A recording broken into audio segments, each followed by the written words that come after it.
सद्गुरु संत तुकाराम महाराज की हरे हरे हरे प्रभु श्री रामचंद्र की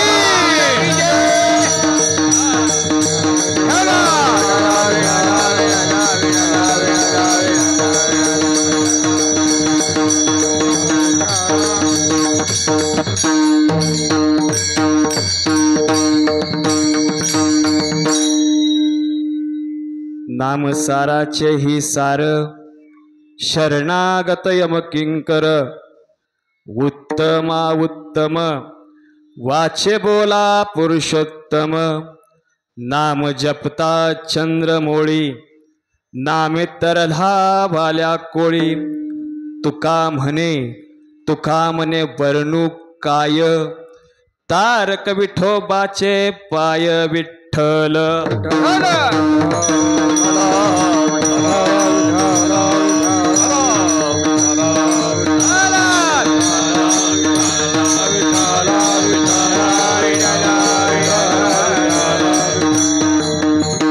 वक्रतुंड महाकाय सूर्यकोटि समप्रभ निर्विघ्नं कुरु मे देवा सर्वकार्येषु सर्वदा महायोग पीठे तटे भीमरत्यं वरं पुंडरीकाय तातो मनन्द्रं समागस्ततिष्ठं महानन्दकन्दं परब्रह्मलिंगं भज पाण्डुरंगकारो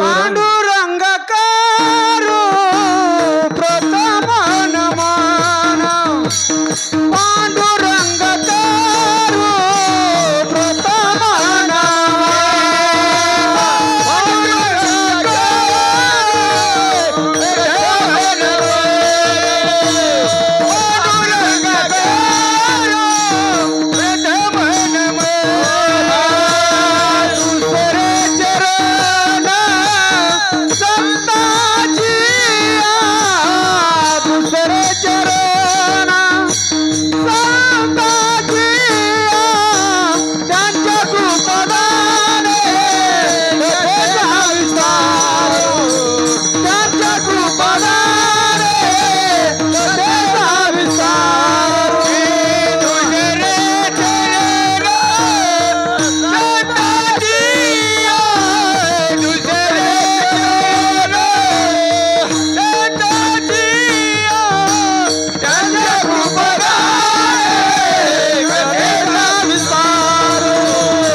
पांडुरंगा करू प्रथम नमन दुसरे चरण संताचिया संत कृपादाने कथेचा विस्तारू बाबाजी सद्गुरुदास तुका नाम साराचे ही सार शरणागत यम किंकर उत्तमा उत्तम वाचे बोला पुरुषोत्तम प्रस्तुत प्राप्त प्रसंगी कीर्तन सेवेकरता निवडलेला अभंग जगद्गुरु जगतवंदनीय देहूचे सुप्रसिद्ध साधू वैराग्याचे मृत्यूवंत उदाहरण तुकोबरायांचा 4 चरणाचा अभंग आहे आणि या अभंगामध्ये तुकोबराय नामाचं महत्व यातून या ठिकाणी सांगतायत।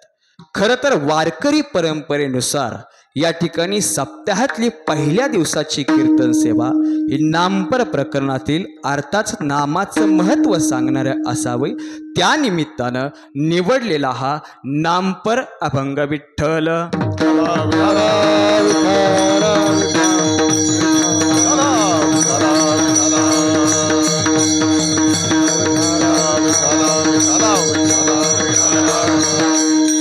अभंगाला सुरुवात करण्यापूर्वी थोडासा परिहार असा. आज या ठिकाणी परमपूज्य वैकुंठवासी भाऊस स्वामी महाराज सज्जनगणांच्या प्रेरणेने व परमपूज्य भूषण महाराज यांच्या आशीर्वादाने श्रीराम जन्मोत्सवानिमित्त दासबोध पारायण सोहळा व अखंड हरिनाम सप्ताह आणि या सप्ताहाच्या निमित्ताने या ठिकाणी आपल्या सर्वांच्या दर्शनायोग्यांच्या माध्यमातून या ठिकाणी आला. ही श्रीराम प्रसादिक भजनी मंडळ, समस्त ग्रामस्थ भटजी मंडळ तरटगाव, त्याचबरोबर माननीय अध्यक्ष श्रीराम देव ट्रस्ट यांच्या वतीनं आपल्या सर्वांच्या दर्शनाचा योग आलेला आहे. खऱ्या अर्थानं आज या ठिकाणी कीर्तन सेवेला साथ देण्यासाठी आवर्जून उपस्थित राहिलेले अगदी ईदपासून अगदी ईदपर्यंत आणि ईदपासून ते अगदी ईदपर्यंत या सर्वांच्या चरणावरती या ठिकाणी नतमस्तक होतो. आता सर्वांची नावं माझ्या परिचयाची नाहीत, पण पंढरीच्या लोका नाही अभिमान या न्यायानं आपल्या सर्वांच्या चरणावरती या ठिकाणी नतमस्तक होतो. सुंदर अशी मृदुंगाची साथ देण्यासाठी या ठिकाणी आवर्जून उपस्थित राहिले सुंदर असे मृदुंगाचार्य आपल्याही चरणावरती या ठिकाणी नतमस्तक होतो. आमच्या शब्दांना सेवेचा सुगंध यावा म्हणून ज्यांनी सुंदर अशी साऊंड सिस्टीम दिली, दादा हे आपल्याही चरणावरती या ठिकाणी नतमस्तक होतो. त्याचबरोबर आपण या ठिकाणी आवर्जून उपस्थित राहून कीर्तन श्रवण करण्यासाठी उपस्थित राहिलेला आहात. सर्व ग्रामस्थांच्याही चरणावरती या ठिकाणी नतमस्तक होतो. त्याचबरोबर भगवंताच्याही चरणावरती नतमस्तक होऊन, पांडुरंगाच्या चरणावरती नतमस्तक होऊन, प्रभू श्रीरामचंद्रांच्या चरणावरती नतमस्तक होऊन कीर्तन सेवेला प्रारंभ. विठ्ठल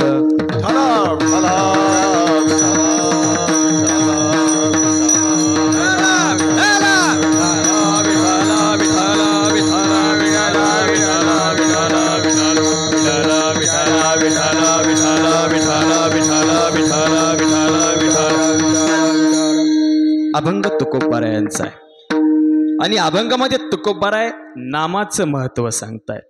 पण त्याच तुकोबारायांच्या अभंगातलं एक प्रमाण आहे, जेथे कीर्तनाची जागा तिथं देव उभा किंवा पांडुरंग उभा. आणि हे प्रमाण सागर महाराज काटकरांचं नाही, हे प्रमाण इथं उभं असलेल्या गायक मंडळींचं नाही, हे प्रमाण इथं उपस्थित असलेल्या पकवाजाचं नाही, हे प्रमाण संतांचं आहे. आणि आम्हाला संत साहित्यावरती विश्वास ठेवावा लागतो, कारण संत कधी तर्क करत नाहीत, लाखो दृष्टांत अनुभवतात, लाखो उदाहरणं अनुभवतात, तेव्हा कुठं अभंगाची एक ओळ तयार होते. आणि ती अभंगाची एक ओळ म्हणजे जेथे कीर्तनाची जागा तिथं देवोबा किंवा पांडुरंगोबा. म्हणून कोणत्याही कीर्तनकारांनी बसून कीर्तन करू नये. विठ्ठल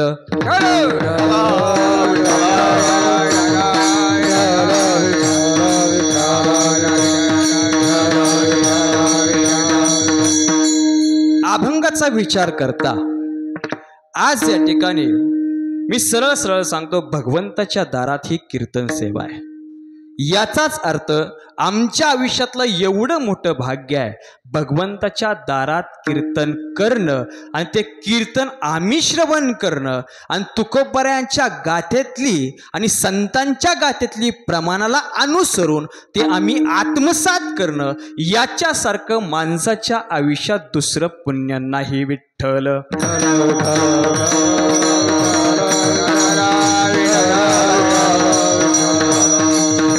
मग सारासार विचार करता अभंगाला सुरुवात करताना अभंगातल्या पहिल्या चरणातील पहिलाच शब्द नाम आहे. काय आहे?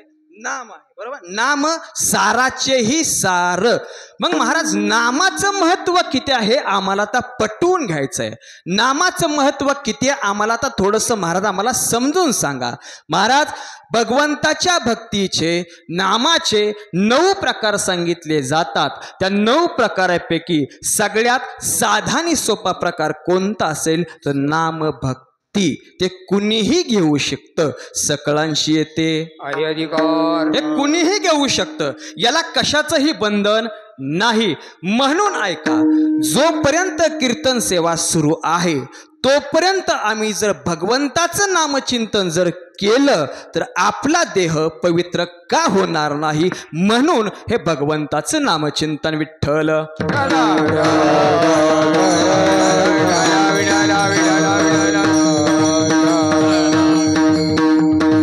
मग सारासार विचार करता आमचा देह आम्हाला पवित्र करून घ्यायचा आहे. मग तुम्ही म्हणत असाल महाराज आमचा देह पवित्र नाही का? तर आमचा देह महाराज पवित्र आहे. मग एखाद्या माणसाला सरळ सरळ प्रश्न केला ना, तुझा देह पवित्र आहे का? माणूस सरळ सरळ सांगतो माझा देह पवित्र आहे. मग तुझा देह पवित्र कसा? तो रोज सकाळी सांगतो मी रोज सकाळी लवकर उठतो, आंघोळ करतो, नवीन कपडे घालतो, देवाच्या पाया पडतो. मग माझा सुद्धा देह पवित्र झालाच की. पण ऐका, रोज सकाळी उठल्यानंतर, आंघोळ केल्यानंतर, नवीन कपडे घातल्यानंतर तुम्ही देवाच्या पाया पडता, तुमचा देह पवित्र झाला. पण तुमचा देह अंतरंगानं पवित्र झाला का? नाही. तुमचा देह जर अंतरंगानं पवित्र व्हायचा असेल ना, तर जाहीर सांगतो रोज सकाळी उठल्यानंतर, आंघोळ केल्यानंतर, नवीन कपडे घातल्यानंतर देवाच्या पाया पडायच्या आधी घरात 2 जिवंत देव आहेत जे भगवंताच्या अस्तित्व आहेत, त्यांच्या चरणावरती नतमस्तक व्हा. आपला सुद्धा देह पवित्र झाल्याशिवाय राहत नाही. विठ्ठल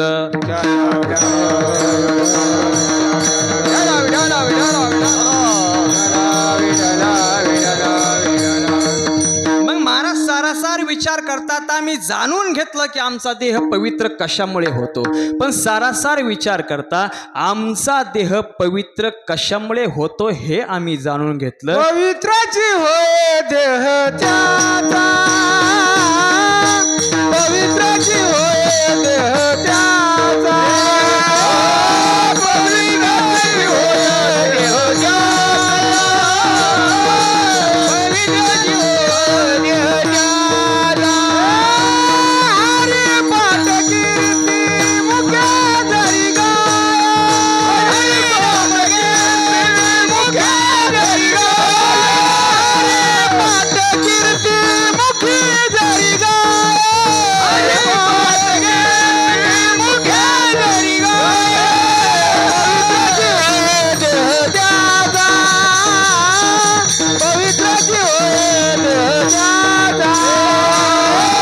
पवित्राची होय देह त्याचा,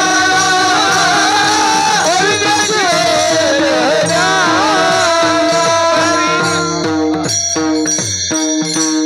पवित्र देह कुणाचा? महाराजांनी अतिशय सुंदर असं प्रमाण दिलं. पण महाराज सारासार सांगायचा मुद्दा महाराज असा, दुसरा महाराज प्रश्न निर्माण होतो, पवित्र तो देह महाराज भगवंतांनी आम्हाला देह कशासाठी दिला असेल? देवे दिला देह भजना गोमटा, तया झाला फाटा बाधिकेचा. आता इथं सारासार विचार करता भगवंतांनी आम्हाला देह कशासाठी दिला? भजन करण्यासाठी, कीर्तन करण्यासाठी, कीर्तन ऐकण्यासाठी. पण महाराज लोकांना सरळ सरळ प्रश्न केला ना, कीर्तनाला येत जा, लोक सरळ सरळ सांगतात आम्हाला वेळ. बरोबर आहे ना? असंच की आम्हाला वेळ नाही. भजनाला येत जा, त्याचं तर आमचं जमत नाही.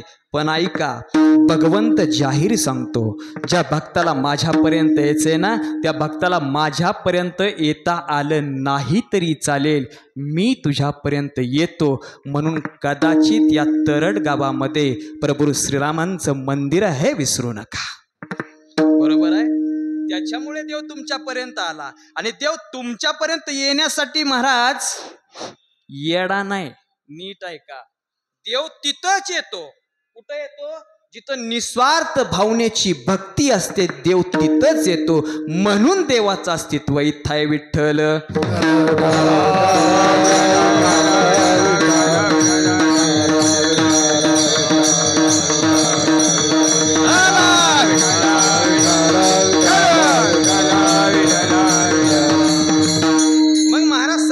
सांगायचा मुद्दा असा की आम्ही मानून घेतलं पवित्र कशाला म्हणायचं. आणि तुकोबारायांचं एक प्रमाण आहे, पवित्र तो देह वाणी पुण्यवंत जो वदे अच्युत सर्व. आता महाराज इथं वाणी पुण्यवंत जर शब्द आला ना, पण सध्याच्या काळात पुण्यवान कुणाला म्हणावं हा सगळ्यात मोठा प्रश्न आहे. बरोबर आहे ना? पुण्यवान कुणाला म्हणावं हा सगळ्यात मोठा प्रश्न आहे. मी सरळ सरळ सांगतो ऐका, ज्याला सध्याच्या काळात आई वडिलाची सेवा करता येते ना, या विश्वातला सगळ्यात पुण्यवान माणूस त्याला म्हणावा. अजून थोडंसं सोपं करून सांगतो. मी तर सरळ सरळ सांगतो, प्रत्येक घरात एक तरी पुण्यवान माणूस असावा. किती असावा? एकच पुण्यवान माणूस असावा. आणि अख्खं कीर्तन महाराज एकावरती शेवटपर्यंत चालणार आहे. आणि माझ्या कीर्तनाचं महाराज एक वैशिष्ट्य आहे, जोपर्यंत पुढे बसलेल्या माणसाला कीर्तन कळत नाहीत, जोपर्यंत माणसं मान हलवत नाहीत, तोपर्यंत मी पुढे जात नाही. आणि याचंच नाव महाराज कीर्तन आहे. बरोबर आहे ना? याचंच नाव कीर्तन आहे. सांगायचा मुद्दा महाराज एवढंच आहे. सांगत होतो वाणी पुण्यवंत. मी सरळ सरळ सांगतो महाराज, प्रत्येक घरात एक तरी पुण्यवान माणूस असावा. किती असावा? एकच पुण्यवान माणूस असावा. मग तुम्ही म्हणत असाल महाराज याला पुरावा काय? तर पुरावा ऐका. मला सांगा, रावणाच्या लंकेमध्ये प्रभू रामचंद्राचं नामस्मरण करणारा कोण होता? कोण होता? विभीषण होता. विभीषणानं साथ सोडली, रावण राहिला का? नाही राहिला. बरोबर आहे ना? अजून थोडंसं सोपं करून सांगतो. महाभारतामध्ये विदुर नावाची व्यक्ती होती. विदुर नावाची व्यक्ती सुद्धा भगवंताचं नामचिंतन करत होती. विदुराने साथ सोडली, बाकीचे राहिले का? नाही राहिले. बरोबर आहे ना? नसलं पटलं तर अजून थोडं सोपं करून सांगतो. मी तर सरळ सरळ सांगतो महाराज, प्रत्येक घरात एक तरी माळकरी माणूस असावा. किती असावा? एकच माळकरी माणूस असावा. मग तुम्ही म्हणत असाल महाराज याला बी काहीतरी पुरावा द्या. महाराज घरात एक माळकरी माणूस असला की 3 पिढ्यांचा उद्धार होतो. आणि अख्खं घरच माळकरी असलं ना महाराज, पिढ्यांचा उद्धार होतो. विठ्ठल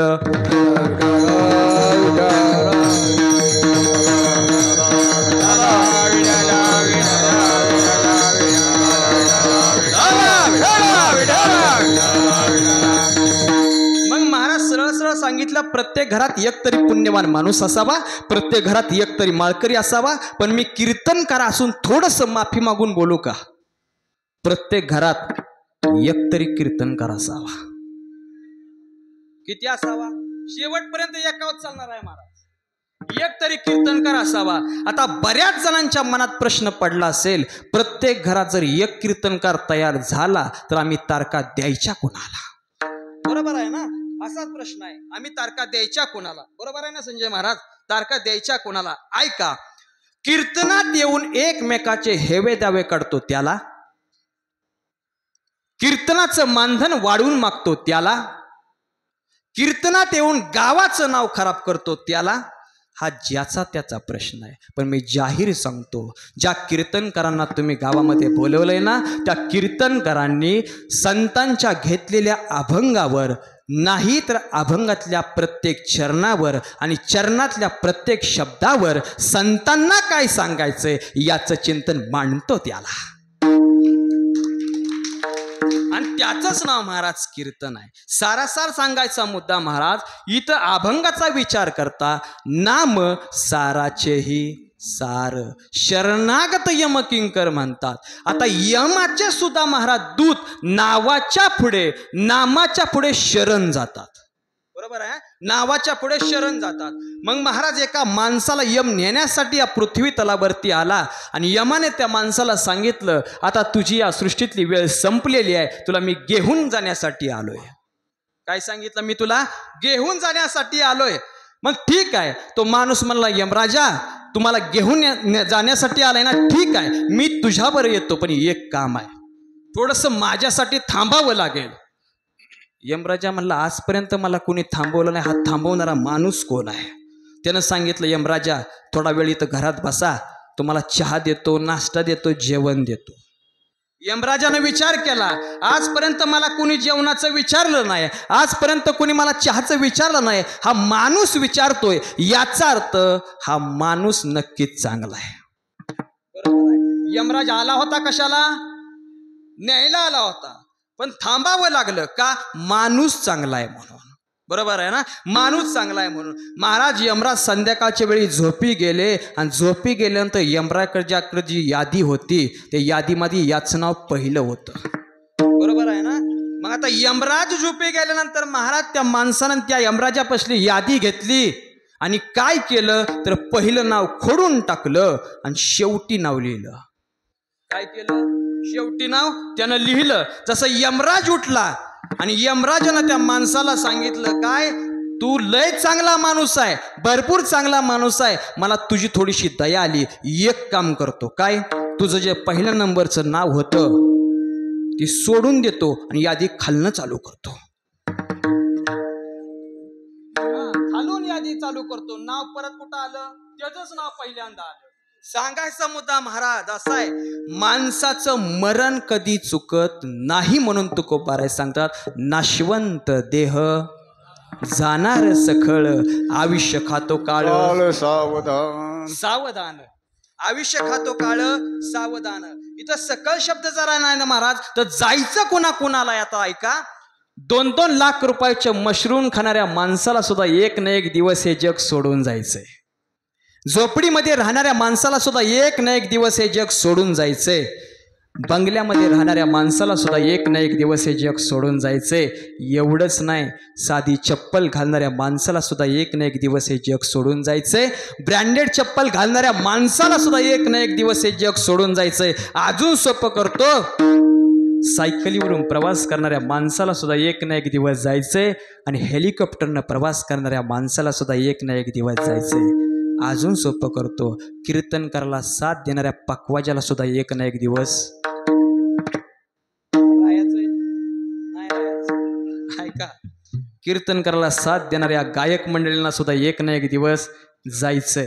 आता महाराज इथं प्रश्न निर्माण होतो, प्रत्येकाला एक ना एक दिवस जायचंच आहे, मग माणूस एवढा श्रीमंतीच्या पाठीमागं का लागलाय? बरोबर आहे ना? सगळ्यांनी मनात प्रश्न निर्माण केला की एक ना एक दिवस प्रत्येकाला हे जग सोडून जायचंय, मग माणूस श्रीमंती कमवतो कशासाठी? हे आपल्यासाठी नाही, आपल्या मागच्या पिढीसाठी कमवतो. बरोबर आहे ना? मग मी सरळ सरळ सांगतो महाराज, जेवढी आजपर्यंत आम्ही श्रीमंती कमवली, जेवढा महाराज आजपर्यंत आम्ही पैसा कमवला, सगळं इथंच ठेवून जायचंय. बरोबर आहे ना? सगळं इथंच ठेवून जायचंय. जाताना कुणीच काही घेऊन जाणार नाही. आता तुम्ही जर सगळ्यांनी मान्य केलं असेल जाताना कुणीच काही घेऊन जाणार नाही, तर विचार करा एवढा अट्टहास कशासाठी? सगळ्या लोकांना इथंच ठेवून जायचंय. पण महाराज मी जाहीर सांगतो, माणूस जाताना 3 गोष्टी बरोबर घेऊन जाऊ शकतो.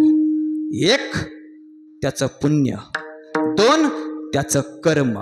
सरळ सरळ सांगायचा मुद्दा महाराज असा आहे, जैसे ज्याचे कर्म कैसे फळ केले, कर्म झाले त्याची भोगाले, केले कर्म झाले त्याची भोगाले. ओ केले कर्म झाले त्याची भोगाले, केले कर्म झाले त्याची भोगाले. जे जे कर्म झाले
ते कर्म माणसाच्या बरोबर जात असतं. दुसरं सांगितलं पुण्य. जसं माणूस आयुष्यामध्ये पुण्य कमवतं ते जाताना पुण्य बरोबर घेऊन जाऊ शकतं महाराज. आणि तिसरी अशी गोष्ट आहे, माणूस गेल्यानंतर त्याच्या हातातलं गळ्यातलं सगळं सोनं काढून टाकलं जातं. पण महाराज एक असा दागिना आहे, कुणाच्या बापाची हिंमत नाही त्या दागिन्याला हात लावायची. तो अस्सल दागिना म्हणजे पवित्र अशी तुळशीची माळ आहे. या जाताना 3 गोष्टी बरोबर घेऊन जाऊ शकतो विठ्ठल.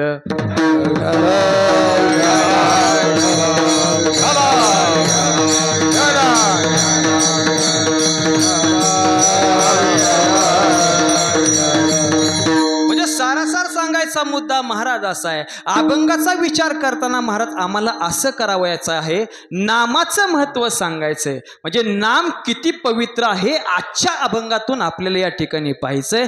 महाराज माणसाच्या आयुष्यात भगवंताच्या नामचिंतनाशिवाय पर्याय नाही. पण महाराज हे नाम कधी घ्यायचं, कधी घ्यायचं महाराज? आजपर्यंत आम्ही 3 काळ पाहिले. कुठले 3 काळ पाहिले? एक वर्तमान काळ पाहिला, एक भूतकाळ पाहिला आणि एक भविष्य काळ पाहिला. या 3ही काळामध्ये जर आम्ही भगवंताचं नामचिंतन जर केलं तर कुठलाच काळ आपल्या आयुष्यात काळाकाळ करू शकत नाही. म्हणून कदाचित तुकोबारायांना असं म्हणायचं नसेल अभंगाचं पहिलं चरण नाम साराचे सार, नाम साराचे सार, नाम साराचे सार, नाम साराचे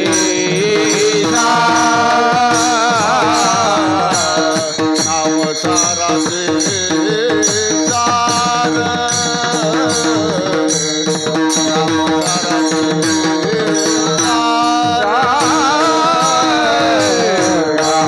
साराचे साराचे हे सार शरणागत यमकिंकर.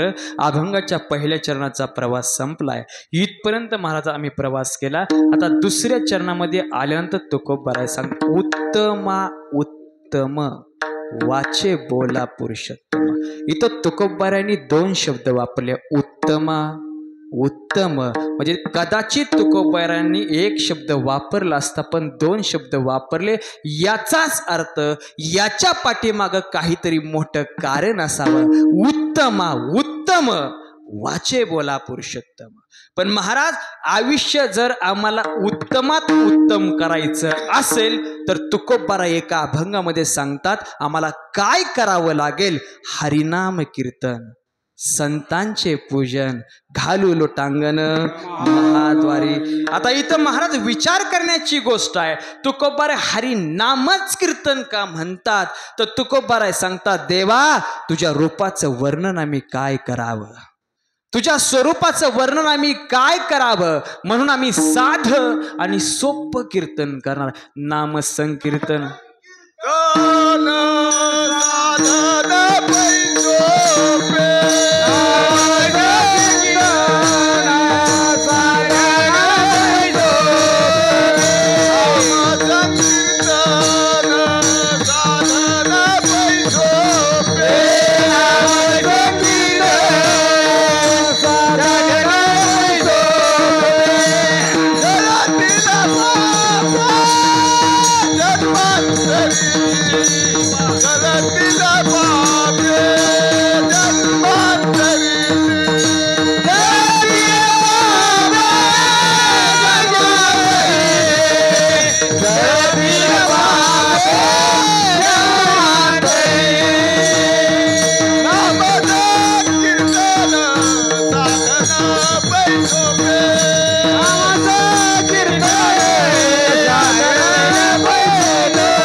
संकीर्तन साधन पे सोपे जळतील पापे जन्मांतरीची.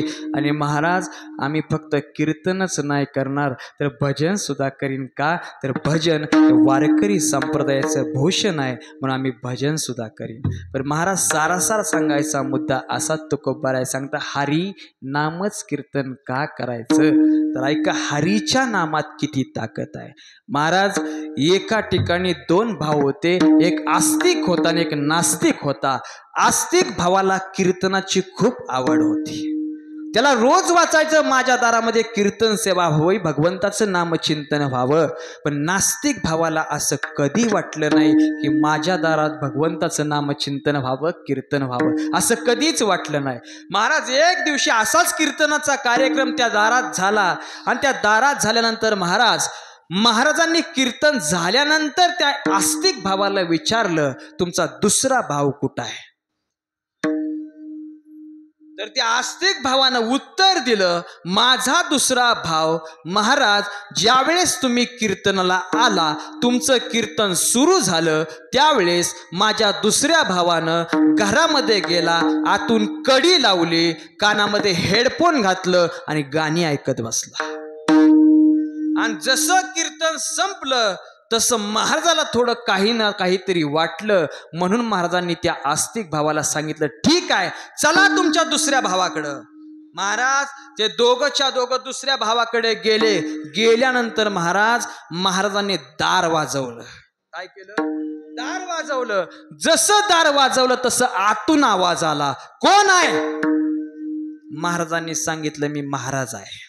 मग असला म्हणून काय झालं, यायचं, जेवढं पाकिट भरलंय तेवढं घ्यायचं, प्रसाद असला तर खायचा, नाहीतर गपचीप निघून जायचं. तसा महाराजाला राग आला.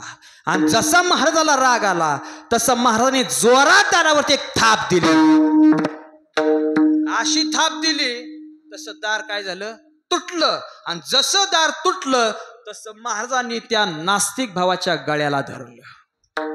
आणि महाराजांनी एकच सांगितलं मला बाकी काही माहित नाही, फक्त एकदा तो हरीचं नाव घ्यायचं. किती म्हणला? एकदाच. आणि मी आलेल्या सांगितलं होतं कीर्तन शेवटपर्यंत एकावरच चालणार. एकदाच हरीचं नाव म्हणलं, मी हरीचं नाव घेऊ शकत नाही आणि घेणार बी नाही. तसं महाराजाला दुसऱ्यांदा राग आला. आता महाराजाबरोबर अशी 2-4 माणसं असतातच की. तसं त्या सगळ्या माणसांनी ती नास्तिक भावाच्या गचुऱ्याला धरलं, पॅग धरलं. आणि जसं धरलं तसं त्या नास्तिक भावाने विचार केला, आता आपली सुटका नाही. एकदा हरी म्हणायला काय हरकत आहे? काय एकदा हरी म्हणायला काय हरकत नाही? तो एकदा हरी म्हणला. पण महाराजांनी सांगितलं, तू एकदा हरी म्हणलाय ना, फक्त हरी शब्द कुठं विकायचा नाही. काय सांगितलं?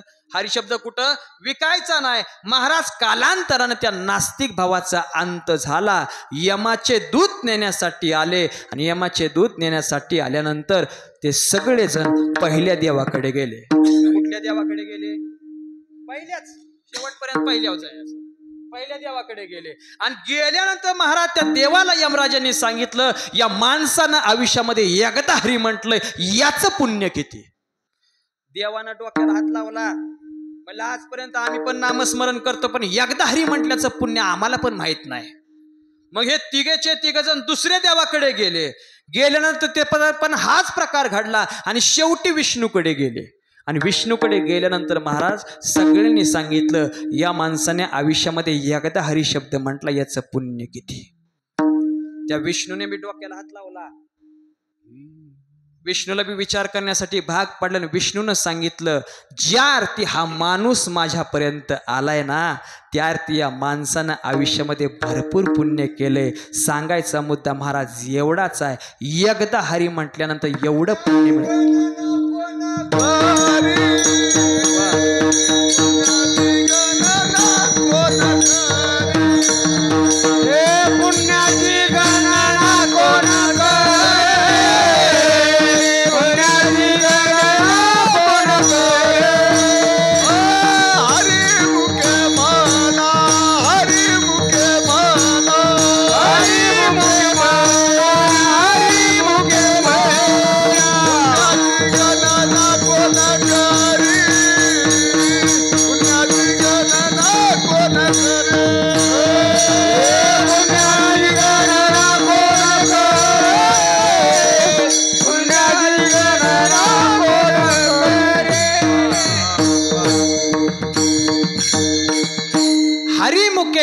हरिमुखे म्हणा, पुण्याची गणना कोण करी? पुण्याची गणनाच महाराज करू शकत नाहीत. पण सारासार विचार करता महाराज सध्याच्या काळात परिस्थिती थोडीशी वेगळी आहे. आता तुम्ही म्हणत असाल, महाराज थोडीशी परिस्थिती वेगळी कशी? मला सांगा, कीर्तनाला लोक सुरुवातीपासून काही येतात का? कीर्तनाला लोक सुरुवातीपासून बऱ्यापैकी येत नाही. मी तर सरळ सांगतो, फुलाच्या कीर्तनाला लोक शेवटच्या 5 मिनिटांमध्ये येतात, फुलं टाकतात आणि जाताना कीर्तनकाराचं माप काढून जातात. खरं आहे का? खरं आहे ना? खरं आहे ना? जाताना कीर्तनकाराचं माप काढून जातात आणि सांगतात, महाराजांना कीर्तन अजिबात बरोबर केलं नाही. म्हणतात ना. आता अजून थोडं सोपं करून सांगतो, ऐका. मी तर जाहीर सांगतो, लोकांनी कीर्तनाला सुरुवातीपासून यावं.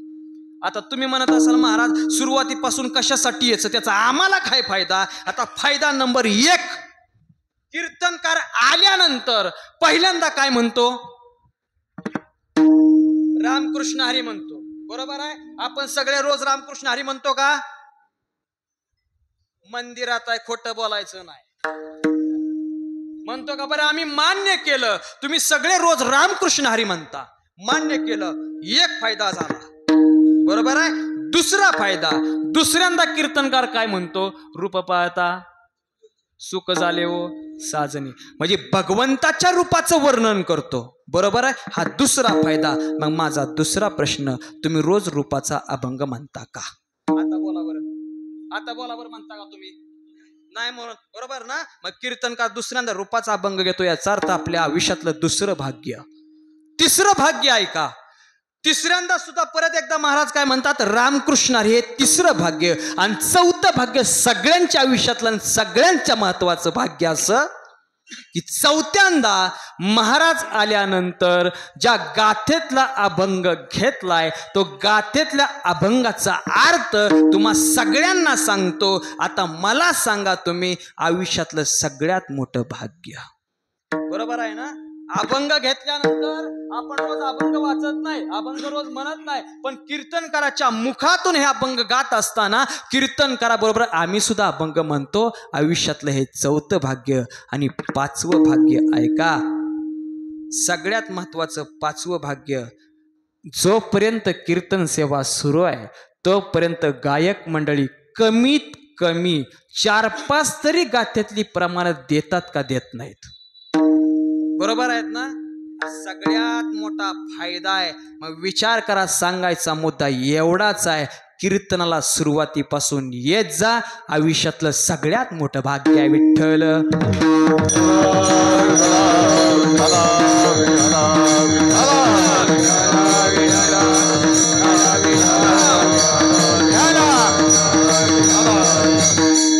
हे आयुष्यातलं सगळ्यात मोठं भाग्य आणि सांगायचा मुद्दा महाराज असा आहे. आणि इथं सुरू असलेला हा अखंड हरिनाम सप्ताह, सप्त्याचं कितवं वर्ष आहे? ऐका माहिती, सप्त्याचं कितवं वर्ष आहे? 69 वर्ष. वा. आता ऐका, सप्त्याचं हे 69वं वर्ष आहे. आणि मी जाहीर सांगतो, हे सप्त्याचं 69वं वर्ष आहे. आमच्या वाटणीला आलं ही भगवंताची कृपा आहे, म्हणून आम्ही इथपर्यंत आहे विठ्ठल.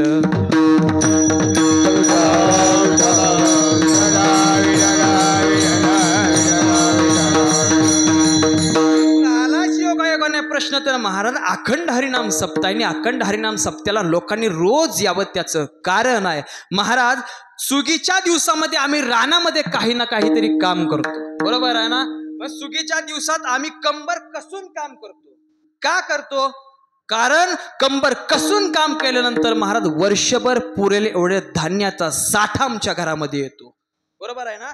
वर्षभर पुरेल एवढा धान्याचा साठा आमच्या घरामध्ये येतो. म्हणून सांगायचा मुद्दा महाराज असा आहे, जोपर्यंत हा अखंड हरिनाम सप्ताह सुरू आहे तोपर्यंत आम्ही कंबर कसून भगवंताच्या नामाचं पुण्य पदरात पाडून घ्या.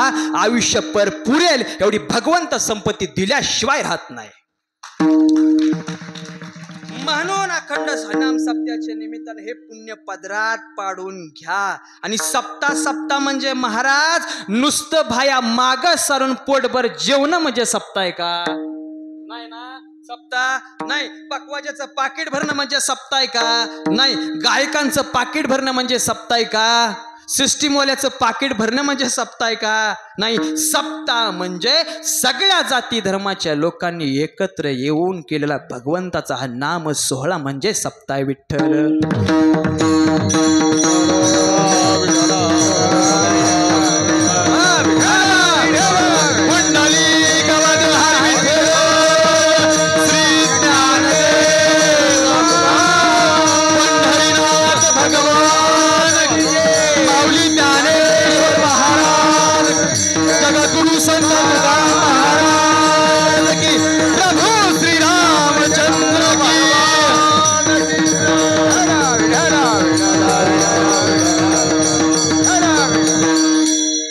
आतापर्यंत महाराज नामाचं महत्व पटवून घेतलं, नामाचं महत्व सांगितलं आणि दुसरं तुकोबारायांनी सांगितलं होतं संतांचं पूजन करा. पण महाराज इथं पहिला प्रश्न निर्माण होतो, आजपर्यंत आम्ही फक्त संत संत संत म्हणत आलो, संत म्हणायचं कुणाला? बरोबर आहे ना? संत म्हणायचं कुणाला? एका वाक्यात सांगतो, जिथं मीपणाचा अंत त्याचं नाव आहे. कारण संतांना कधी मीपणा नसतो, म्हणून संतांच्या दारात येताना मीपणा सोडून येत जा. संत आपलं झाल्याशिवाय राहत नाही, बरोबर आहे ना? संत आपलं झाल्याशिवाय राहत नाहीत. पण महाराज सध्याच्या काळात संत ओळखणं एवढं सोपं नाही. आहे का सोपं? अजिबात नाही. तुम्ही म्हणत असाल कसं काय ओळखणं एवढं सोपं आहे? ऐका, लोक वेश परिधान करतात, त्यांनी स्वतःला संत म्हणून घेतात, मग त्यांना संत म्हणायचं का? अजिबात नाही. लोक तुम्हाला संत म्हणतात, मग लोकांनी तुम्हाला संत म्हणायचं का? अजिबात नाही. मग संत म्हणायचं कोणाला? जे कारंजले गांजले त्यासे म्हणे त्यांना संत म्हणायचं, बरोबर आहे? संत तोची जाना जगी, संत तोची जाना जगी,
सांगायचा मुद्दा एवढाच आहे की संत ओळखणं एवढं सोपं नाही. मी थोडंसं अजून सोपं करून सांगतो.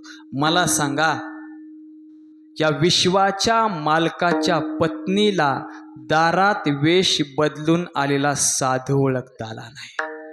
कळालं का? कुणाला कळालं का? ओळखता आला का? नाही. कुणाला ओळखता आला नाही? सीता मातेला ओळखता आला नाही. बरोबर आहे ना? रावण कुणाचा वेशात आला होता? साधूच्या वेशात आला होता. सीता मातेला ओळखता आला का? नाही. या विश्वाच्या मालकाच्या पत्नीला ओळखता आला नाही. आपण तर सर्वसामान्य माणसं आहोत. अजून थोडं सोपं करू का? मला सांगा, सीता माता लक्ष्मण रेषेच्या आत सुरक्षित होती का बाहेर सुरक्षित होती? आत सुरक्षित होती. सीता मातेनं लक्ष्मण रेषा ओलांडली तर काय झालं? तिचं अपहरण झालं. कुणी केलं? रावणाने केलं. बरोबर आहे ना? रावणाने केलं. रावण कुणाच्या वेशात आला होता? साधूच्या वेशात आला होता. सांगायचा मुद्दा महाराज एवढाच आहे, सीता मातेनं लक्ष्मण रेषा ओलांडली तर तिचं अपहरण झालं. तिचं अपहरण रावणाने केलं. सांगायचा मुद्दा सध्याच्या काळात एवढाच आहे. सध्याच्या पोरांना माझं नेहमी कीर्तनातनं सांगणं असतं, महाराज, जोपर्यंत तुम्ही आई वडिलाच्या संस्कार रूपी रेषेच्या आत आहात तोपर्यंत या विश्वातला कुठलाच रावण तुमच्या केसाला धक्का लावू शकत नाही. म्हणून संस्कार रूपी रेषेच्या आत राहा. पण इथं सारासार सांगायचा मुद्दा महाराज असा आहे, ज्याला रावण माहित आहे त्याला राम माहित आहे, ज्याला कृष्ण माहित आहे त्याला कंस माहित आहे. बरोबर आहे ना? ज्याला कृष्ण माहित आहे त्याला कंस माहित आहे, ज्याला रावण माहित आहे त्याला राम माहित आहे. पण सारासार विचार करता मी जाहीर सांगतो, या सृष्टीतला सगळ्यात श्रेष्ठ भक्त कोण होता? तर रावण होता. तुम्ही म्हणत असाल सगळ्यात श्रेष्ठ भक्त रावण कसं काय? ऐका, रावणानं 4 प्रतिज्ञा केल्या होत्या आणि रावणाच्या त्यातल्या फक्त 2 प्रतिज्ञा पूर्ण झाल्या. 1, लंकेला सोन्याचा सुगंध आणला. 2, सगळे देव बंदीखान्यात टाकले. बरोबर आहे ना? रावणानं सगळे देव जर बंदीखान्यात टाकले असतील तर रावणासारखा श्रेष्ठ भक्त कोण आहे का? नाही. बरोबर आहे ना? म्हणजे रावणाची भक्ती एवढी श्रेष्ठ होती, देव सगळे मुठीत ठेवले होते. म्हणून सांगायचा मुद्दा महाराज असा आहे, जोपर्यंत देव मिळत नाही तोपर्यंत जी भक्ती केली जाते तिला साधारण भक्ती म्हणतात. आणि देव मिळाल्यानंतर जी भक्ती केली जाते तिला पराभक्ती म्हणतात. आणि पराभक्तीत देव भक्ताच्या अंकित होतो. म्हणजे भक्ताचं सगळं देवाला ऐकावं लागतं. मग रावणासारखा श्रेष्ठ भक्त कोणी नाही. पण विचार करा, आम्ही जर म्हणतो रावणासारखा श्रेष्ठ भक्त जर कुणी नसेल तरी आजही आम्ही रामाचीच पूजा करतो. खरं आहे का खोटं आहे? बरोबर आहे ना? रावणासारखा श्रेष्ठ भक्त कोणी नसला तरी आम्ही रामाचीच पूजा करतो. का करतो? तर रामासारखं आचरण शुद्ध असावं लागतं, तेव्हा माणूस रामाची पूजा करतं. विठ्ठल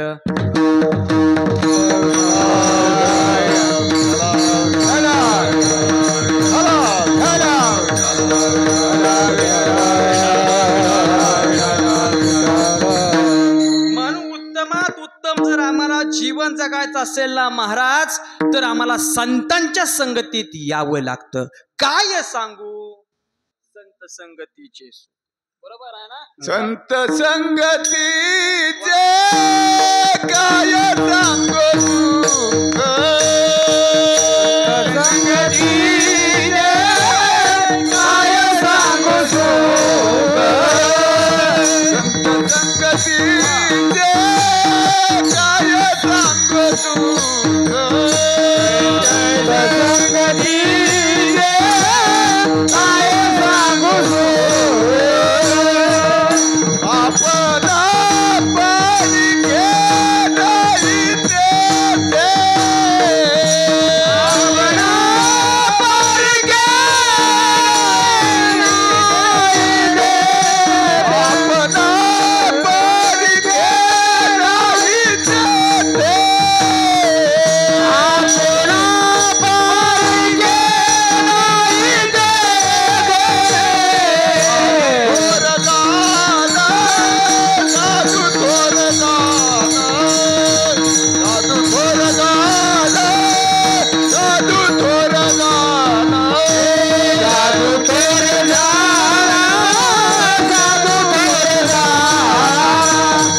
संतांच्या संगतीत आल्यानंतर महाराज एवढं सुख मिळतं. पण महाराज संत जर आम्हाला ओळखायचे म्हटले ना महाराज, तर कसे ओळखायचे? सगळ्यात साधानी सोपं सांगतो ऐका. एका आईला महाराज 4 लेकरं असतात. किती लेकरं असतात? 4 लेकरं असतात. पण महाराज ती आई त्या लेकरांना काही ना काहीतरी खायला देते, ज्याने करून त्यांना खायला दिल्यानंतर आईला काही ना काहीतरी काम करायला मोकळीक मिळते. 4 लेकरांना एकसारखं खायला देते. अजून सोपं करतो, एकसारखं खायला देते, ज्याने करून आईला काही ना काहीतरी काम करता यावं म्हणून 4च्या 4 लेकरांना खायला देते. पण महाराज 4च्या 4 लेकरांपैकी सगळीच लेकरं सारखी असतात का? असतात का सगळी लेकरं सारखी? नसतात. त्यातलं एखादं तरी थोडं वेगळं असतं.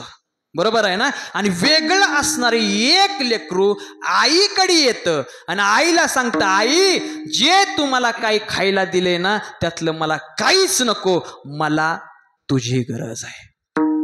वाक्य नीट ऐका, मला तुझी गरज आहे. एक लेकरू त्यातलं आईला सांगतं.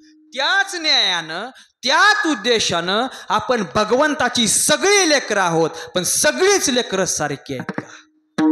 आहेत का सगळी लेकरं सारखी? नाहीत. त्यातली थोडीशी वेगळी आहेत. आणि ती थोडीशी वेगळी निघालेली लेकरं भगवंताकडे जातात आणि भगवंताला सांगतात, भगवंता यातलं मला काहीच नको, मला तुझी गरज आहे. आणि जी लेकरं भगवंताला सांगतात ना मला तुझीच गरज आहे, ती लेकरं म्हणजे महाराज संत आहेत. विठ्ठल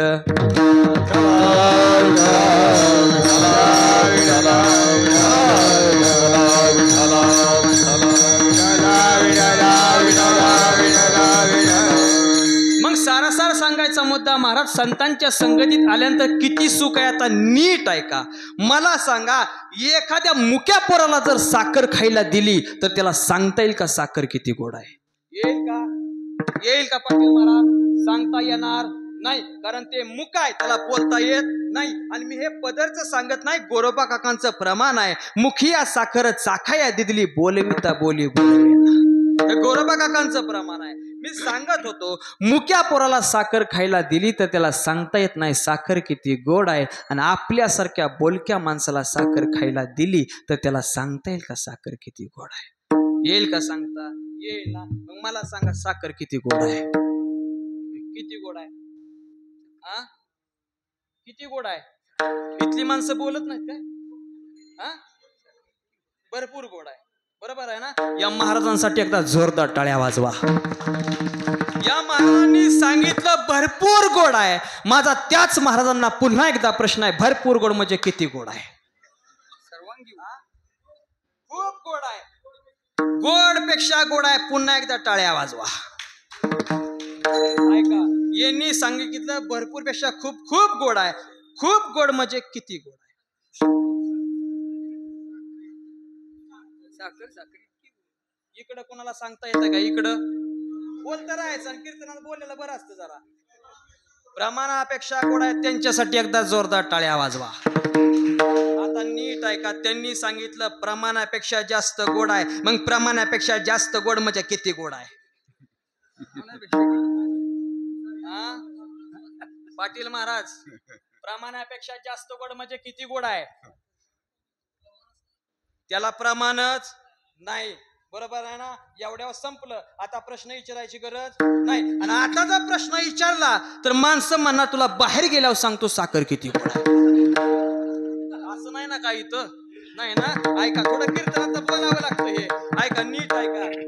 जसं साखर किती गोड आहे हे सांगता येत नाही ना, तसं संतांच्या संगतीत या संतांची संगत सुद्धा किती गोड आहे हे सांगता येत नाही. विठ्ठल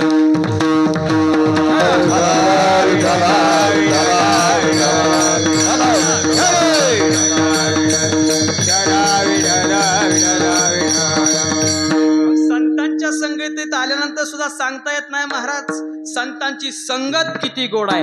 आता महाराज, आम्ही आतापर्यंत संतांचा विचार केला. माझा दुसरा प्रश्न निर्माण झाला, देव आणि संत याच्यामध्ये फरक काय?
संत आहेत आणि जे संत आहेत तेच देव आहेत. मग मला सांगा, देव मोठे का संत मोठे? किती साधा सोपा प्रश्न आहे. बरोबर आहे ना? आम्ही आजपर्यंत देवही बघितले का, संत पण बघितले का? नाही. नीट ऐका, देव मोठे का संत मोठे? संत मोठे. बरोबर आहे ना? संत कसे? देवा सारावे परते, संत पुजावे आरते, संत पुजावे आरते, संत पुजावे आरते. देव सारावे परते, संत पुजावे आरते, संत पुजावे आरते, संत पुजावे आरते. देवा सारावे परते, संत पुजावे आरते, संत पुजावे आरते, संत पुजावे आरते. देव सारावे परते, संत पुजावे आरते, संत पुजावे आरते, संत पुजावे आरते.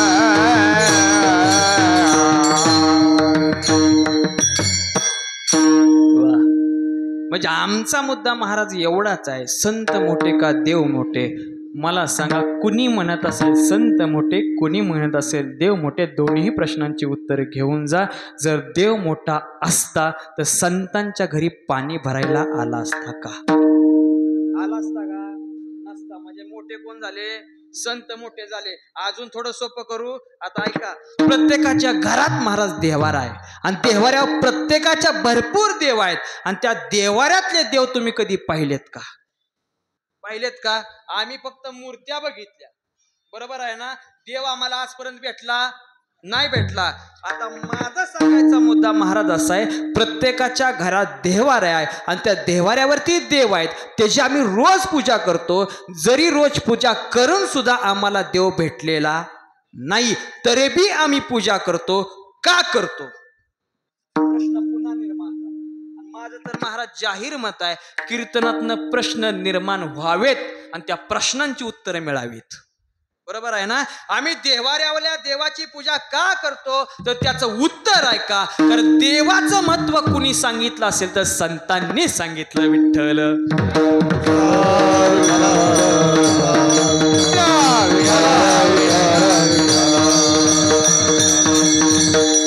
मग थोडस महाराज बोलायचा मुद्दा झाला. इथं देव शब्द जर आला असेल तर माझा परत एकदा प्रश्न निर्माण होतो, महाराज देव आहे का?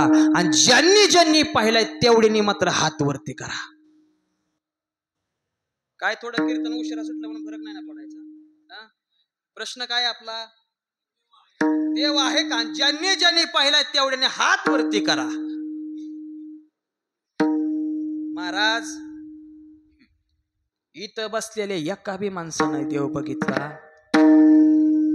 असंच म्हणावं लागेल की इथं बसलेले एका बी माणसानं देव बघितलेला नाही. आता सोपं करतो, मग आता उत्तर मिळेल बघा.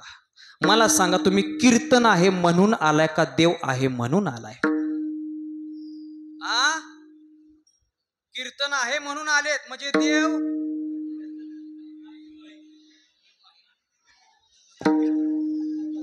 देव आहे, देव आहे, देव आहे,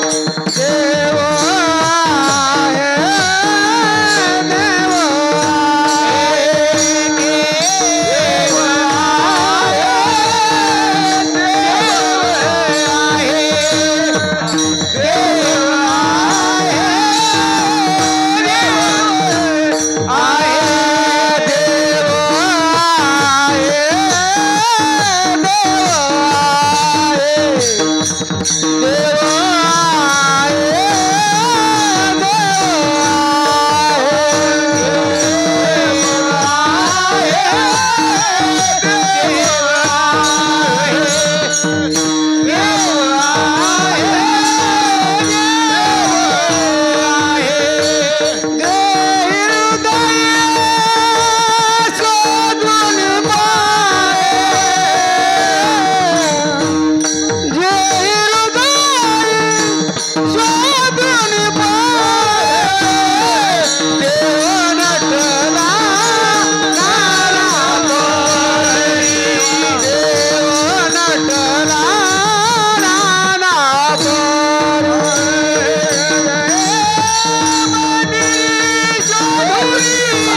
आहे हृदय मंदिरी शोधून पाहे. देव कुठं आहे? माझा प्रश्न महाराज होता, देव आहे का एवढा प्रश्न होता. अजून सोपं करून सांगतो. मी सांगितलं, कुणी सांगितलं तुम्ही कीर्तन आहे म्हणून आलाय का देव आहे म्हणून आलाय? बऱ्याच जणांनी उत्तर दिलं कीर्तन आहे म्हणून आम्ही आलोय. बऱ्याच जणांनी उत्तर दिलं आम्ही देव आहे म्हणून आलोय. दोन्हीही प्रश्नांची उत्तरं जाता जाता घेऊन जा. जे कीर्तन आहेत म्हणून आलेत, कदाचित प्रभुरामांना आजपासून तुमच्याकडून काहीतरी चांगलं करून घ्यायचंय म्हणून देवाने तुम्हाला इथपर्यंत पाठवलं. आणि जे देव आहेत म्हणून आलेत, कदाचित त्यांच्या पूर्वजन्माच्या पुण्याईमुळे देवाने तुम्हाला इथपर्यंत पाठवलं. या दोन्ही प्रश्नांची उत्तरं तुम्हाला मिळाली.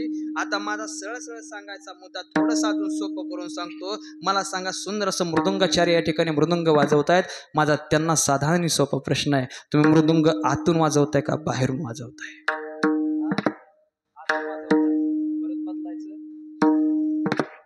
मृदुंगाचार्यांनी सांगितलं आम्ही मृदुंग आतून वाजवतोय. मग गायक तरी काय रुसलेत काय? आमच्या गायकांना बी माझा प्रश्न आहे, तुम्ही गायन आतून करताय का बाहेरून करताय? आतून करताय, बरोबर आहे ना? यांनी पण सांगितलं मृदुंग आम्ही आतून वाजवतोय, गायकांनी बी सांगितलं आम्ही गायन आतून करतोय. आणि तुमच्या समोर जो महाराज आहे तो कीर्तन आतून करतोय का बाहेरून करतोय? आता हे मला सांगावं लागेल की आता संजय महाराज म्हणणार तुम्हाला कशाला बोलावं? असंच ना. ऐका, मला आजपर्यंत सगळ्यात महत्वाची उत्तरं कुठं मिळालेली असतील ना, तर आज या दरबारात, भगवंताच्या दरबारात मिळाली महाराज. त्याचं कारण आहे, हे जर प्रश्न बाहेर कुठं विचारलेला महाराज, मृदुंगाचार्य सांगतात आम्ही मृदुंग बाहेरून वाजवतोय, गायक सांगतात आम्ही गायन बाहेरून करतोय. पण इथं भाव असा निर्माण झाला, जे अंतकरणातून करतात ना महाराज, कदाचित भगवंत त्यांच्याकडून करून घेतो. हे त्यांच्या आमच्या आयुष्यातलं भाग्य आहे विठ्ठल.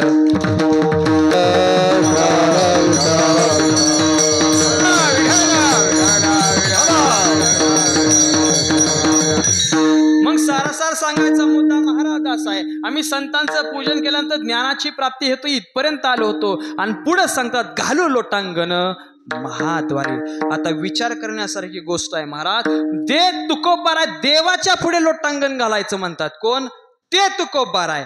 आता सारासार विचार करता महाराज, ते तुकोबार आहे, जर देवाच्या पुढे लोटांगण घालायचं म्हणत, घालू लोटांगण महाद्वारे. विचार करण्यासारखी गोष्ट आहे. माणसाला महाराज नुसतं मरणाचं नाव जरी काढलं ना, तर ते यमाची भीती वाटते. पण या विश्वामध्ये असे संत होऊन गेले, नुसतं तुकोबारायांचं नाव जरी घेतलं, तुकाराम तुकाराम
तुकाराम नाम घेता कापे यम. यम सुद्धा महाराज तुकोबाऱ्यांचं नाव घेतल्यानंतर चळाचळा कापत होता. ते तुकोबाऱ्या देवाच्या पुढे लोटांगण घालायचं म्हणतात. आणि त्याला दुसरं एक प्रमाण आहे. आता हनुमंत जयंती येते. शरण शरण जी हनुमंता तुझा आलो रामदूता काय भक्तीच्या त्या वाटा मज दावा सुबटा.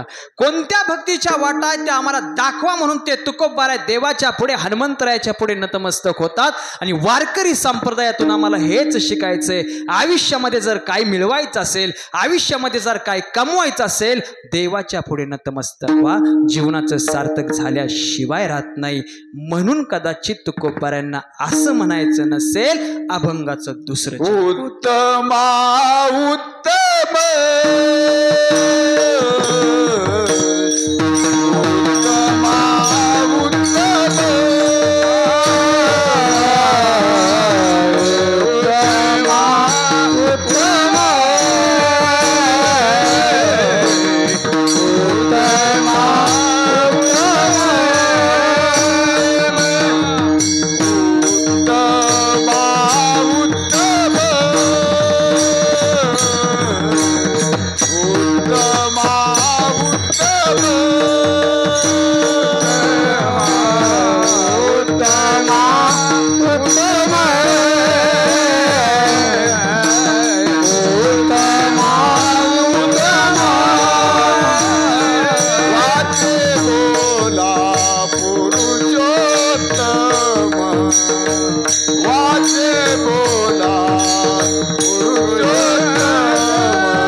उत्तम वाचे बोला पुरुषोत्तम.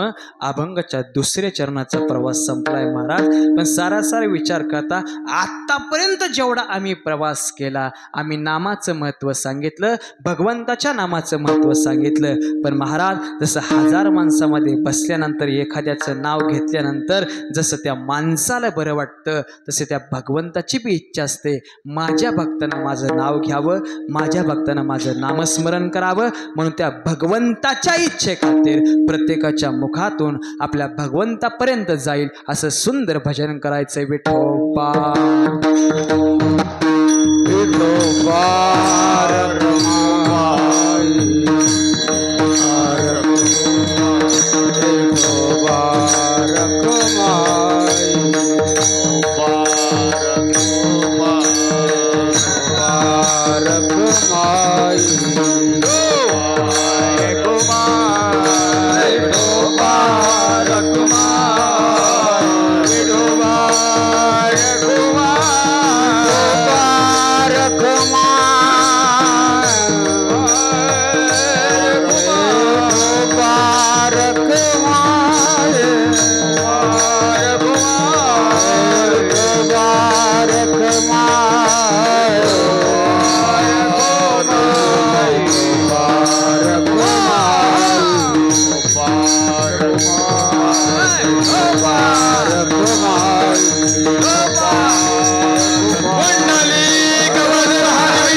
प्रवास करण्यासाठी महाराज तुकोबाराय सांगतात, नाम जपता चंद्र मोळी, नामे तरला वाल्या कोळी. आता इथं सांगायचा मुद्दा महाराज असा आहे, नाम जपता चंद्रमोळी. चंद्रमोळी म्हणजे कुणासाठी शब्द वापरलाय, तर भगवान शंकरासाठी शब्द वापरलाय. आता ह्या सगळ्या कथा तुम्हाला माहीत आहेत, त्याच्याही थोडं पुढे जाऊन सांगतो. ज्या वेळेस समुद्र मंथनातून 14 रत्न निघाली आणि 14 रत्न निघाल्यानंतर त्यातलं एक रत्न कशाचं होतं? कशाचं होतं? एक रत्न विषाचं होतं, बरोबर आहे ना. आणि जसं विषाचं रत्न बाहेर निघालं तसे सगळे देवगण बाजूला सरले, सगळे राक्षसगण बाजूला सरले. पण महाराज जे निघालेलं विषाचं रत्न होतं ते जर पृथ्वीवरती पडलं असतं तर एकही पीक उभा राहिलं नसतं. एक पण पीक उभा राहिलं नसतं, एकही पीक आलं नसतं. मग पुढे यायचं कोणी, याचं करायचं काय? म्हणून कोण पुढे आले, तर भगवान शंकर पुढे आले. आणि भगवान शंकरनं ते विष प्राशन केलं. आणि जसं प्राशन केलं तसं विषानं आपला दाह दाखवायला सुरुवात केली. आणि जसं दाह दाखवायला सुरुवात केली तसं अंगातला दाह कमी झाला नाही. म्हणून भगवान शंकरनं गळ्यामध्ये काय धारण केला? सर्प धारण केला. तरीही अंगातला दाह कमी झाला का? नाही झाला. दुसऱ्यांदा डोक्यावरती अर्धा चंद्र धारण केला. थोडस आम्हाला अभ्यासातनं जाणवतं महाराज, भगवान शंकराने अर्धाच चंद्र धारण का केला? बरोबर आहे ना. अर्धा चंद्र धारण का केला? तर कारण सगळ्या चंद्रावरती डाग आहे आणि शीतलतेचं प्रतीक असलेला अर्धा चंद्र डोक्यावरती धारण केला. तरीही अंगातला दाह कमी झाला का? नाही झाला. मग तिसऱ्यांदा काय केलं, तर भगवान शंकरानं डोक्यावरती गंगा धारण केली. तरीही दाह कमी झाला का? नाही झाला.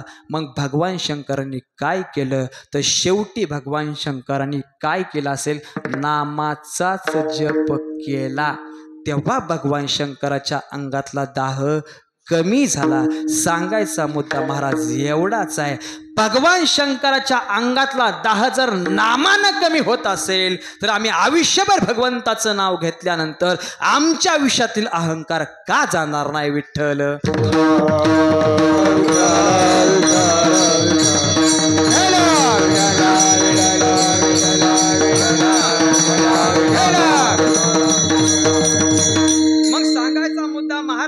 तिसऱ्या चरणाचा प्रवास करत असताना आम्ही सांगतो, नाम जपता चंद्रमोळी. आणि पुढे काय आहे? नामे तरला वाल्या कोळी. आता वाल्या कोळी कशामुळे तरुण गेला हे सगळ्यांना माहित आहे. वाल्या कोळी कोण होता? डाकू होता, बरोबर आहे ना. माणसं आले की मारायचा, आणि एक माणूस मारला की काय करायचा? एक खडा घ्यायचा, कशामध्ये टाकायचा? रांजणामध्ये टाकायचा. आणि महाराज असे किती रांजण भरले? कोण म्हणतं 7 रांजण भरले? किती भरले? अजून बी विश्वास नाही. ऐका, 7च रांजण भरले, पण आम्हाला विश्वास नव्हता 7च का 8. 7 रांजण भरले. रांजण महाराज आपल्या घरी असतात तेवढे रांजण नव्हते, त्या रांजणामध्ये माणसं फिरत होते, एवढे मोठे रांजण होते. मग त्या वाल्या कोळ्याने किती पाप केलं असेल. पण महाराज एके दिवशी कोण आलं? नारद मुनी आले. नारद मुनीने फक्त त्याला एकच प्रश्न केला, तुझ्या पापात तुझे घरचे सहभागी आहेत का? वाल्या कोणाला विचार केला, आजपर्यंत एवढं पाप केलं पण कधी विचार केला नाही माझ्या घरचे माझ्या पापात सहभागी आहेत का? थांबा म्हणला, घरी जाऊन विचारून येतो. महाराज वाल्या कोळ्यानं पहिला प्रश्न बायकोला केला. बायकोने साफ नकार दिला, मी तुमच्या पापात सहभागी नाही. मुलाला प्रश्न केला, मुलाला जाहीर सांगितलं, मी तुमच्या पापात सहभागी नाही. मग वाल्या कोळी परत माघारी आला आणि वाल्या कोळ्याने सांगितलं, मी खूप मोठं पाप केलंय, आता याच्यावरती इलाज काय? तर नारायणाने सांगितलं, याच्यावरती फक्त एकच इलाज, तुला भगवंताचं नामचिंतन करावं लागेल, राम राम तुला म्हणावं लागेल. मग वाल्या कोळ्यानं सांगितलं, मला राम म्हणता येत नाही, मला फक्त एकच शब्द म्हणता येतो, काय? मरा मरा. काय? मरा मरा म्हणता येतोय. नारद मुनींनी सांगितलं, ठीक आहे, तुला मरा मरा म्हणता येतोय ना, मरा मरा म्हण, कधी तुझ्या मुखातून राम शब्द येईल हे तुला कळणार नाही. बरोबर आहे ना? तुझ्या मुखातून कधी राम शब्द येईल हे तुला कळणार नाही. म्हणून वाल्या कोळ्या पापातून मुक्त होण्यासाठी भगवंताच्या नामचिंतनाचा जप केला आणि केल्यानंतर बऱ्याच दिवसातून नारद मुनी त्या ठिकाणी आले आणि ज्या ठिकाणी वाल्या कोळी बसला होता त्या ठिकाणी वारूळ तयार झालं होतं. ते वारूळ बाजूला काढलं आणि त्याच्या डोक्यावरती हात ठेवला आणि तेव्हा कुठं वाल्याचा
चंद्रमोळी नामे तरला वाल्या कोळी. अभंगाच्या 3 चरणाचा महाराज प्रवास संपलेला आहे. आता 4थ्या चरणामध्ये प्रवास करताना वेळ सुद्धा महाराज संपत आलेली आहे आणि 4थ्या चरणामध्ये प्रवास केल्यानंतर तुकोबाराय आता सांगतात. तुका म्हणे वर्णू काय तारक विठोबाचे पाय. मग महाराज वर्णू काय, अजून किती नामाचं वर्णन मी करू, मला सुद्धा सांगता येत नाही. इतकं वर्णन मी जरी नामाचं केलं तरी नामाचं महत्व कधी कमी होणार नाही. पण महाराज सारासार सांगायचा मुद्दा जाता जाता एवढंच सांगतो, नामामध्ये एवढं महत्व आहे, एवढं महत्व आहे. आम्ही मंदिरात कशासाठी जातो तर भगवंतांनी आमच्यावरती प्रसन्न व्हावं म्हणून आम्ही भगवंताच्या दारात जातो. बरोबर आहे ना?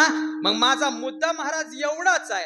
आम्हाला गणपती बाप्पाचं दर्शन घ्यायचं म्हटलं ना महाराज, आम्हाला गणपती बाप्पाच्या मंदिरात जावं लागतं. भगवान शंकराचं दर्शन घ्यायचं म्हटलं ना महाराज, आम्हाला भगवान शंकराच्या मंदिरात जावं लागतं.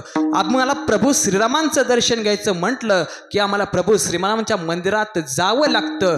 हनुमंतरायाचं दर्शन घ्यायचं म्हटलं ना महाराज तर आम्हाला हनुमंतरायाच्या मंदिरात जावं लागतं. पण एकाच वेळेस 33 कोटी देवांचं दर्शन घ्यायचं म्हटलं की आम्हाला गायीच्या चरणावरती नतमस्तक व्हावं लागतं. कळालं का?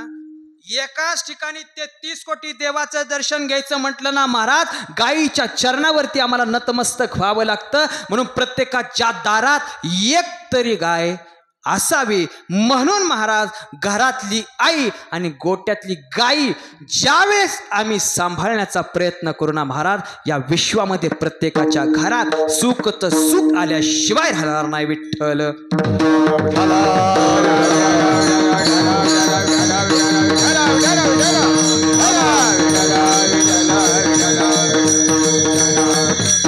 मग आम्हाला तर हे सुख आणायचं असेल तर महाराज पुन्हा आम्ही तिथंच आम्हाला यावं लागतं. भगवंताच्या नामचिंतनाशिवाय पर्याय नाही. पण सगळ्यात महत्वाचा मुद्दा, देव जर आपलाचा व्हायचा असेल ना महाराज, आपुला तो एक देव करून घ्यावा. ते नेविना जीवा सुख नव्हे. त्याच्याशिवाय माणसाच्या आयुष्यामध्ये सुख नाही. पण देवाला आपलंसं करायचं असेल तर भक्ती निस्वार्थ भावनेची असावी लागते. म्हणून सांगायचा मुद्दा महाराज एवढाच आहे. तुका म्हणे वर्णू काय तारक विठोबाचे पाय. मग आम्ही महाराज विठ्ठलाचे पाय धरण्यासाठी पंढरपूरला जातो. बरोबर आहे ना? विठ्ठलाचे पाय धरण्यासाठी आम्ही कुठं जातो? पंढरपूरला जातो. आणि आम्ही हा विचार घरी करतो. आता नीट आहे का? आम्ही हा विचार कुठं करतो? घरी करतो. आता घरी असताना आम्ही महाराज विचार करतो, आता काय नाही, पंढरपूरला गेल्यानंतर पहिल्यांदा पांडुरंगाच्या चरणाला स्पर्श करायचा. आम्ही विचार कुठं करतोय? विचार कुठं करतोय? घरी करतोय. मग आम्ही काय करतो, मग वारीला जायचं म्हटलं की आमचा विचार झालाय गेल्यानंतर पांडुरंगाच्या चरणाला स्पर्श करायचा. मग महाराज आम्ही पंढरपूरला जातो, घर सोडतो, पंढरपूरला जातो. पहिल्यांदा चंद्रभागेमध्ये आंघोळ करतो आणि आंघोळ केल्यानंतर आम्ही पांडुरंगाच्या गाभाऱ्याकडे येण्याचा प्रयत्न करतो. पण गाभाऱ्याकडे येत असताना महाराज आम्ही बऱ्याच पाठीमागं पाहिले तर पांडुरंगाच्या दर्शनासाठी बरीच रांग लागलेली दिसते. बरोबर आहे ना, रांग लागलेली दिसते. आणि जसं जसं आम्ही रांगेत उभा राहण्यासाठी पाठीमागं जाऊ ना महाराज, तसं रांग बरीच लांब लागलेली दिसते. मग आमच्या मनामध्ये एक विचार येतो. काय येतो? आता जर बारीनं दर्शन घ्यायचं म्हटलं तर कमीत कमी 4-5 तास तरी, बरोबर आहे ना, बारीनं दर्शन घ्यायचं म्हटलं की महाराज 4-5 तास तरी जातील. एक काम करू, काय आलो जितक्या लांब ना, तर पंढरपूरच्या पांडुरंगाच्या गाभाऱ्याला एक प्रदर्शना घालू. बरोबर आहे ना, प्रदक्षिणा घालू. आणि काही माणसं अशी म्हणतात महाराज, त्या देवाला कळत नाही वे आम्ही त्याच्या दारात आलोय. कुणाला म्हणतात? देवाला म्हणतात. देवापेक्षा माणसं श्रेष्ठ झाली का? नाही झाली. पण सारासार विचार करता महाराज, ज्या वेळेस आम्ही बारीनं दर्शन घेत असताना बारीच्या बाहेर काहीतरी माशी माणसं असतात, वरच्या अशा 3 गुंड्या काढलेल्या असतात. का काढलेल्या असतात? ज्याने करून आमच्या गळ्यातले सोनं लोकांनी बघावं, म्हणजे आमची श्रीमंती किती आहे हे लोकांनी बघावं. बरोबर आहे ना, म्हणून वरच्या 3 गुंड्या काढतात. पण ऐका, तुकोबारायांचं त्याला एक शेपक प्रमाण आहे. तुळशीवरी सोनं येतो गाढवाचं लेणं. त्याला तुकोबारायांचं प्रमाण आहे. बरोबर आहे ना, ऐका. पण ज्या वेळेस आम्ही पंढरपूरच्या पांडुरंगाच्या गाभाऱ्यात जातो ना महाराज, आम्ही पांडुरंगाच्या चरणाला स्पर्श करतो. ज्या वेळेस आम्ही पांडुरंगाकडे बघतो ना महाराज, त्यावेळेस कळतं आमचा पांडुरंग किती श्रीमंत आहे. म्हणून सारासार सांगायचा मुद्दा महाराज असा आहे, प्रत्येक वेळेस भगवंताचं नामचिंतन, त्या विठ्ठलाचं नामचिंतन आणि प्रभू श्रीरामाचं चिंतन आम्ही केलं तर आयुष्यामध्ये आपण तरुण गेल्याशिवाय राहत नाही. विठ्ठल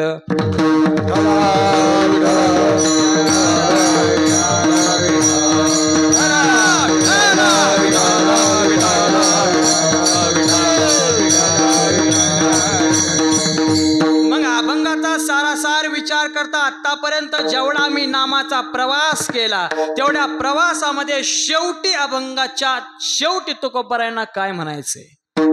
तुका म्हणे वर्णू काय,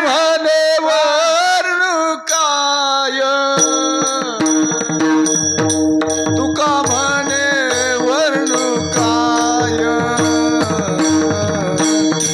तुका म्हणे वर्णू काय, तुका म्हणे वर्णू काय, तुका म्हणे वर्णू काय, तुका म्हणे वर्णू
रघुनंदना आश्रमात या कधी रे शिल आश्रमात या कधी रे शिल राम रघुनंदना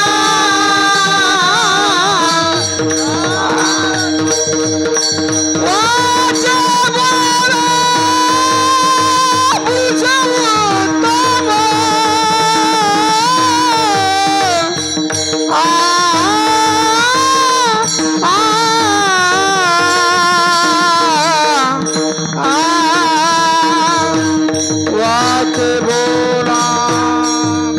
उत्तम वाचे बोला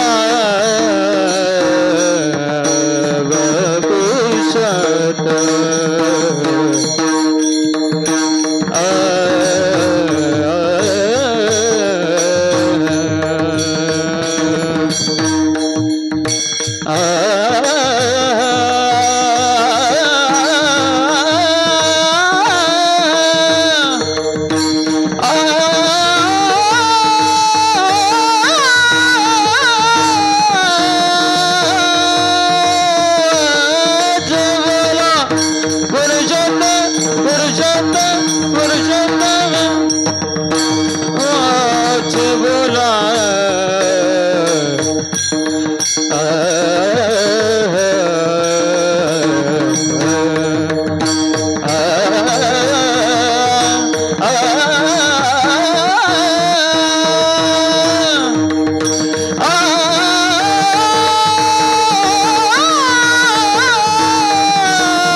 नाम साराचे हे सारे शरणागत यम किंकर उत्तमा उत्तम वाचे बोला पुरुषोत्तम नाम जपता चंद्र मोळी नामे धरला वाल्या कोळी तुका म्हणे वर्णू काय तारक विठोबाचे पाय हा तुकोबारायांचा 4 चरणाचा अभंग जशी भगवंत बुद्धी देतील तसं सोडवण्याचा प्रयत्न केलेला आहे. पण सारासार विचार करता अभंगाचा विचार करता आम्ही आज पहिल्या दिवसाची कीर्तन सेवा नामपर असल्यामुळे नामाचं महत्त्व पहिल्या दिवसापासून सुरू झालं.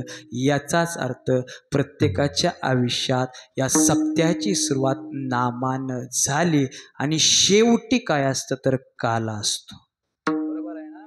शेवटी काल असतो आणि काल्याच्या कीर्तना दिवशी आम्ही काय करतो तर सगळे एकत्र येतो आणि आल्यानंतर कोणी काही आणतं लाह्य आणतं, कोणी दही आणतं, कोणी तूप आणतं, कोणी ताक आणतं, सगळं महाराज एकवटलं जातं. आता मला सांगा ते सगळं एकवटलेलं पुन्हा वेगळं करता येतं का? वेगळं करता येतं का? नाही. म्हणून आजच्या सुरुवातीपासून भगवंताचं नामचिंतनाला आम्ही सुरुवात केली. काल्याच्या दिवसापर्यंत आम्हाला हे सगळं एकवटायचंय ज्यानेकरून सगळं तुका म्हणे देव भक्तांचा संगम तीर्थे नाम त्रिवेणीचा जसा गंगा यमुना सरस्वती एकांतानं वाहते तसं भक्ताचं नाही देवाचं नातं एकांताने वाहतं. ते कधीच वेगळं करता येत नाही. म्हणून आजचं हे नामपर भगवंताचं नामचिंतन आणि आज सर्वांच्या दर्शनाचा योग ज्यांच्या माध्यमातून आला हे ट्रस्टच्या वतीनं आपल्या सर्वांच्या दर्शनाचा योग या ठिकाणी आलेला आहे. सुंदर असं मृदुंगाची साथ महाराज आपण दिली. मला एवढं कळतं तुम्हाला मृदुंग किती वाजवता येतो हे मला एवढं कळत नाही, पण महाराजाला किती मृदुंग लागतो हे नक्की तुम्हाला कळतं. यांच्यासाठी एकदा जोरदार टाळ्या वाजवा. त्याचबरोबर या ठिकाणी उपस्थित असलेले हे सगळे गायक मंडळी आपलेही चरणावरती या ठिकाणी नतमस्तक होतो. आमच्या समेत या ठिकाणी उपस्थित राहिलेले आमच्या धर्मपुरी गावचे भूषण असलेले हरिभक्त पारायण गुरुवर्य पाटील महाराज आपल्याही चरणावरती नतमस्तक होतो. त्याचबरोबर हरिभक्तपरायण बाबूनाना काशीत आपल्याही चरणावरती नतमस्तक होतो. आता मला सगळ्यांची नावं परिचयाची नाहीत, पण पंढरीच्या लोका नाही अभिमान या न्यायानं. त्याचबरोबर या ठिकाणी आवर्जून उपस्थित असलेले पत्रकार संजयजी केकले महाराज आपण या ठिकाणी उपस्थित आहात. आपल्याही चरणावरती नतमस्तक होतो. आणि ज्यांनी सुंदर अशी साऊंड सिस्टीम दिली पुण्यसक्रिय त्यांच्याही चरणावरती या ठिकाणी नतमस्तक होतो. आणि आपण विनेकरे बाबा आपल्याही चरणावरती नतमस्तक होतो. आणि आपण सर्वजण गेले 2 तास कीर्तन सेवा श्रवण करताय म्हणून आपल्याही चरणावरती नतमस्तक होतो. आणि ज्यांनी आजपर्यंत या मंदिराचं पूजेचं काम केलं, पुजारी म्हणून काम केलं, त्यांच्याही चरणावरती नतमस्तक होतो. दुसरा महत्त्वाचा मुद्दा महाराज, ज्यांनी ज्यांनी या सप्त्यासाठी या सोहळ्यासाठी ज्यांनी अन्नदानाचं काम केलं, ज्यांनी निस्वार्थ भावनेची सेवा दिली, या गादीवरून जाहीर सांगतो त्यांच्या कुळाचा उद्धार झाल्याशिवाय राहणार नाही. त्यांच्या कुळाचा उद्धार झाल्याशिवाय राहणार नाही. म्हणून आपल्या सर्वांच्या चरणावरती, पांडुरंगाच्या चरणावरती, भगवान शंकराच्या चरणावरती आणि प्रभू श्रीरामांच्या चरणावरती नतमस्तक होऊन कीर्तन सेवेला पूर्णविराम. ज्ञानेश्वर ज्ञानराज माऊली ज्ञानेश्वर माऊली ज्ञानराज माऊली ज्ञानेश्वर माऊली ज्ञानराज माऊली तुकाराम तुकाराम तुकाराम तुकाराम तुकाराम तुकाराम तुकाराम तुकाराम तुकाराम तुकाराम तुकाराम तुकाराम तुकाराम तुकाराम तुकाराम तुकाराम तुकाराम तुकाराम विठ्ठल जय जय विठ्ठल जय जय विठ्ठल विठ्ठल जय जय विठ्ठल जय जय विठ्ठल बोले जय करो रे बापू देव उत्तरे क्षमा अपराध महाराज तुम्ही सुद्धा